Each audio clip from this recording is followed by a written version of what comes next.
Hi, this is Paul Haar from thesaxophonist.org, and I'm here with a playtest review of the new classical saxophone mouthpieces from Yanagisawa.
life is funny sometimes.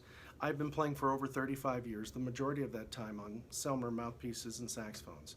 I knew about Yanagisawa, but growing up in Nebraska and then going to school in Kansas and Texas, Yanagisawas weren't really readily available for me to try and to get to know about. Plus, I was happy with the equipment I had. What was the big deal?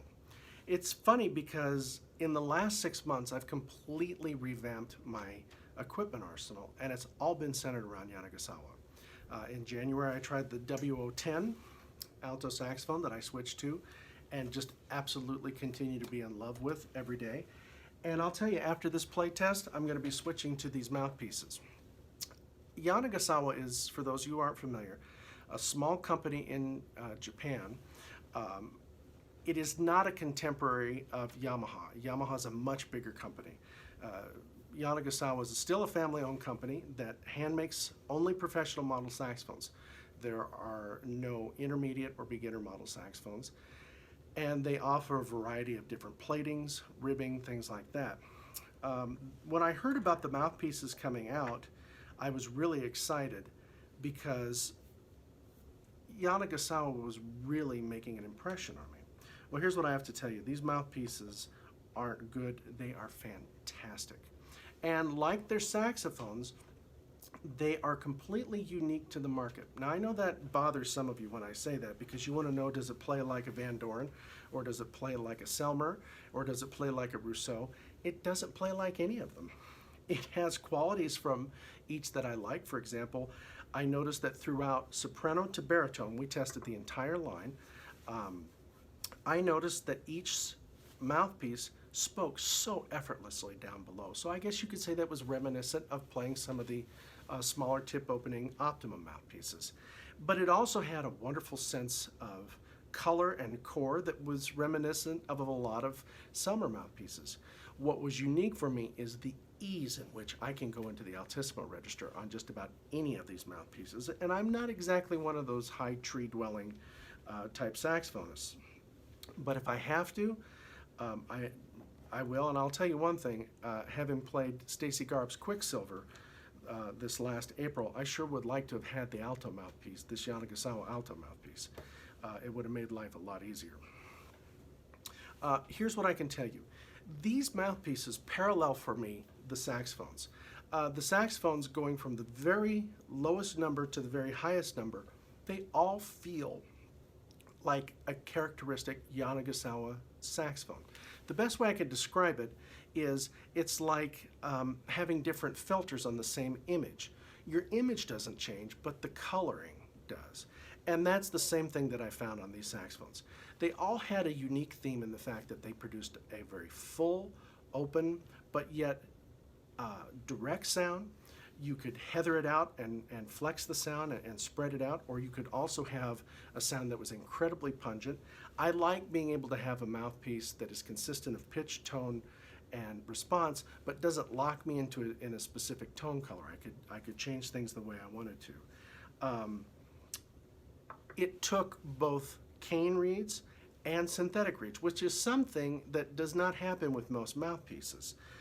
For those of you who are dyed-in-the-wool synthetic users, we found that Legers worked excellent on these mouthpieces, although we did find it had a similar response as far as compatibility like the Selmer Concepts. We found that we had to go higher in sizes, maybe a half size higher than what we normally would use. So if we would use a Selmer Concept alto mouthpiece with a 3.14 or 3.5, we might go 3.5 to 3.75. But each player's different. I can tell you right now that where the soprano and the alto mouthpieces are special mouthpieces, the tenor and baritone mouthpieces very well could be the best that are on the market right now, and I'm not kidding you. I'm a tenor player at heart, and the instant that I played the 180 mouthpiece, I knew that we were onto something. It had a tremendous ease, a nice light response. When I went to the 190 here, I just started giggling and I couldn't stop. So many companies try to treat the tenor saxophone as either it's a gigantic bathtub or it's a laser, and it's not. It's one of the most gorgeous, pungent, colorful instruments that we have in the entire family, and I really think Yamaha nailed it. But the baritone mouthpiece, man, that comes in two sizes here. I've got them here, the 220 and the 200. The 220 is an excellent mouthpiece, especially for large ensemble work, or if you like a C double star or something a little bit more open. The 200 was absolutely incredible. In fact, it made the baritone feel like an extension of me, and that does not happen. And knowing that I'm not really a baritone player, I brought this to a rehearsal of my saxophone quartet and gave it to my colleague, Dr. Bob Fusen, who's a fantastic baritone player. And I said, tell me what you think.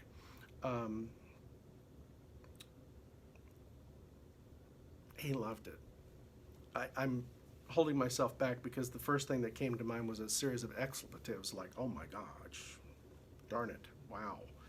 Censored for our choices. But he wouldn't give it back.